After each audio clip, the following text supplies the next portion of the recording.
You made a pretty impassioned argument about why the superdelegate change is the right thing, and kind of what you're never hearing from voters, Democratic voters, about that. Can you just talk about that a bit? Well, I try to make it very local and practical. In my everyday job, I'm an assembly member in the most diverse district in America, where for the fifth straight day we're dealing with flooding, and public housing and challenges in that aspect.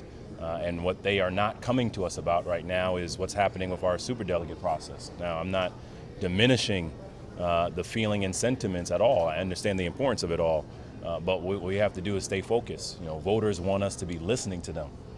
And this is a way to show that we're listening, to show that we are understanding the changes that had to be made after 2016, the sentiment that they felt that the party had an opportunity to come together, which we do. And look, I think in the grand scheme of things, the conversation that has been emerging around disenfranchisement is something I adamantly reject. This is not disenfranchisement at all. The person that has their vote taken away and they've been purged, that's the person that we need to be fighting for. People want to know we're fighting for them and not for ourselves.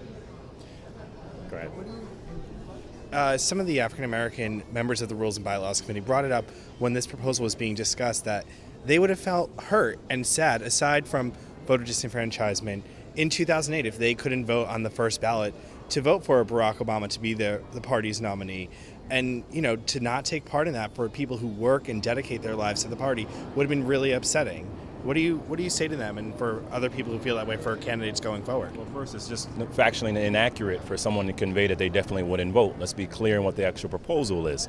If a candidate has 50% of pledged delegates, you'll vote on the first ballot, number one. Number two, you can still campaign publicly, you can still endorse, and you still be counted in unofficial tallies. So for the record and the impact, you still will be counted. And number three, again, it is not accurate that black voters and black members of the DNC will not be participating. If you're a pledged delegate, you obviously will be participating in that aspect.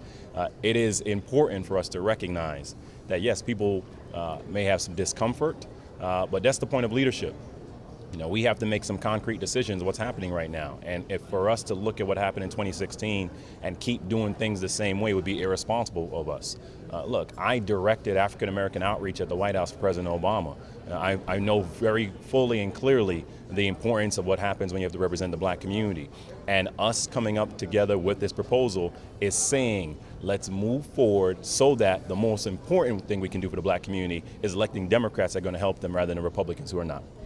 Mike, do you think that the rifts between the Bernie Sanders / progressives, Hillary Clinton / establishment factions within the Democratic family have been healed? I think we've made some tremendous progress. I think with any family, Lynn, as you know, especially in Chicago, there's always going to be some discord that will happen. But the reality is, let's look at the progress that has happened. The first decision from Chairman Perez was to have Keith Ellison be our deputy chair. To move forward, we had the Come Back and Fight Together tour that I did with Senator Sanders. The Unity Reform Commission to demonstrate these changes as well. When you see the progress that has been happening, we can show that we've been listening. And so, look, the reality is we always welcome new ideas. We always welcome different perspectives from all sides. But I think the reality is the way we've been winning these races around the country is that people that voted for Bernie and voted for Hillary and voted for Obama and voted for third party have been coming together around Democrats. And I think it is more important for us to be focusing on that rather than the legitimate disagreements people may have.